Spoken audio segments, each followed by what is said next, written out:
खबर ये आ रही है कि 1 बजे तक 40% वोटिंग हो गई। अब समझ लीजिए मध्य प्रदेश की राह पर लगता है राजस्थान 70% से ऊपर वोटिंग जरूर होगी। अगर आप यहाँ पर हैं तो आप इस वोटिंग परसेंटेज को, रोहित जी आप कैसे देखते हैं? उसके बाद प्रकाश जी आ रही हूँ। वोटिंग परसेंटेज 1 बजे तक 40% के ऊपर होना, कई जगहों पर हम दिखा रहे हैं 12 है, इसी के साथ 2-3 और जगह है जहां पर 45% से भी पार है। झालावाड़।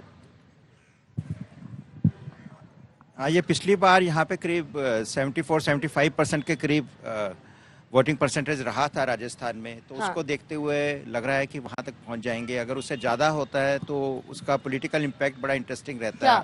आमतौर पर यह माना जाता है कि अगर ज्यादा पोलिंग है तो वो रूलिंग गवर्नमेंट के अगेंस्ट जा रही है। आपको क्या लगता है?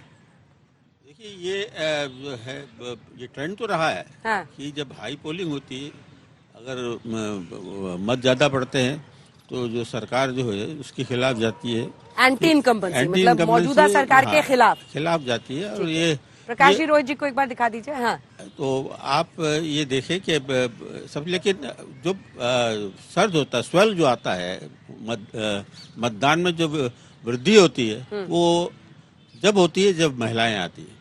तो अब अभी जो समय है उसके बाद जो है महिलाएं जो है अपने चूल्हे चौके से निवृत्त होकर के ऐसा जब गीत गाते हुए मतदान केंद्र पर पहुंचेंगी, वो अचानक आप देखेंगे, राजस्थान में कम से कम आप देखेंगे कि अचानक मतदान जो है बढ़ता है।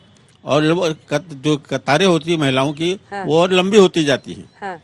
और इससे मतदान का अंतर, मतदान के जो प्रतिशत है वो अचानक बढ़ता है। तो 2 बजे के बाद जो प्रतिशत बढ़ता है वो भी देखने वाला है। और दूसरा यह है कि जो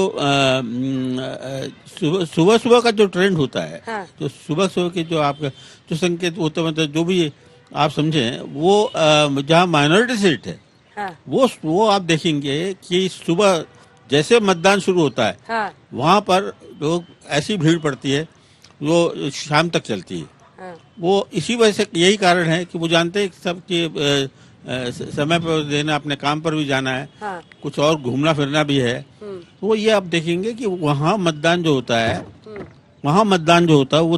वो कुछ ऐसा होता है। यहाँ पे बहुत तेज हवाएं चल रही है, राजनीतिक हवाएं क्या चल रही है उसका पता नहीं, लेकिन यहाँ पर हवाएं बहुत तेज चल रही है। आइए आपको सीधे लिए चलते हैं। महिलाओं की बात हो रही थी, लेकिन बदलाव की बयार है कि नहीं ये कहना मुश्किल है। बदलाव की बयार है कि नहीं? हवा ये बदलाव की है या समर्थन ये कहना बहुत मुश्किल है ऐसा आप कह रहे हैं। हिमांशु, पूर्व महिला मुख्यमंत्री वसुंधरा राजे मौजूदा वक्त में मुख्यमंत्री चेहरा नहीं, लेकिन इससे भी कोई इनकार नहीं कर सकता कि उन्होंने बड़े पैमाने पर प्रचार किया है और ये इन दोनों के क्रेडिट में जाता है, चाहे शिवराज सिंह चौहान हो एमपी में या फिर यहाँ पर वसुंधरा। इन्हें पता था कि वो सीएम फेस नहीं है, लेकिन उन्होंने पार्टी के लिए लगभग 55-60 के आसपास रैलियां वसुंधरा राजे ने भी की है, जॉइंट रैलीज छोड़कर। तो ये भी एक संकेत देता है। और वहां की तस्वीर क्या है, वहां पर वोटिंग परसेंटेज 1 बजे तक क्या रहा है इस पूरे इलाके में?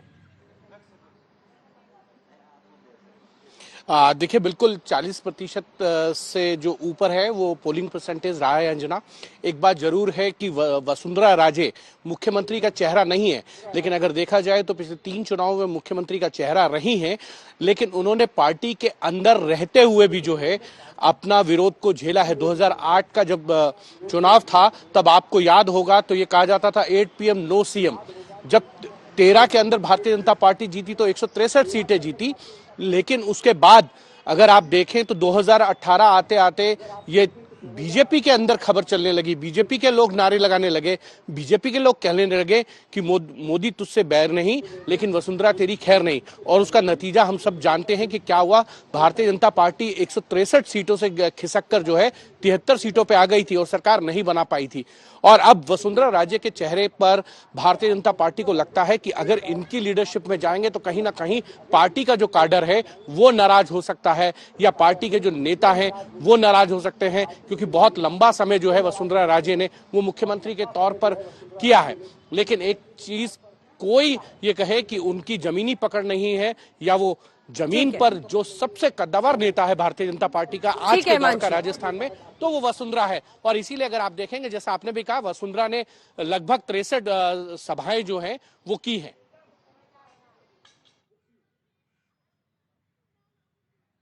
ठीक है। और देखिए, वसुंधरा राजे, चूंकि आप झालरा पाटन में हैं, लेकिन बहुत सारे नेता हैं। गजेंद्र सिंह शेखावत जोधपुर से जो सांसद है, उनकी चर्चा खूब हो रही है। आप ओम बिरला साहब को देख लीजिए, स्पीकर हैं लेकिन उनकी चर्चा हो रही है। आप देख लीजिए गुलाब चंद कटारिया, वहां पर वो गवर्नर है लेकिन वो भी वोट डालने आए।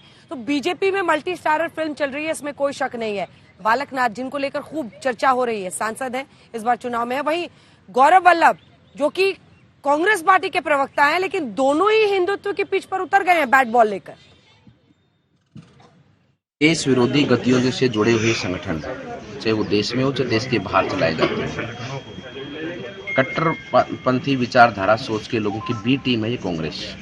उन्हीं के द्वारा चलाई जाती है, उन्हीं के पैसे से चलती है और बहुत ही गहरे इनके रिश्ते हैं उनके साथ। इन लोगों ने जिस प्रकार का षड्यंत्र इस चुनाव के लिए रचा है, उसको हनुमान जी की जो है कि लीला और हनुमान गदा जो है कि उसको ध्वस्त करेगी और इनको धराशायी करेगी और एक ऐतिहासिक जीत आपको देखने को मिलेगी तिजारा में। हमारी सबसे अपील है कि उन लोगों को चुने जो सनातनी परंपरा में विश्वास करते हैं, जो ईश्वर के मंदिर में विश्वास करते हैं, जो ईश्वर के ताकत में विश्वास करते हैं।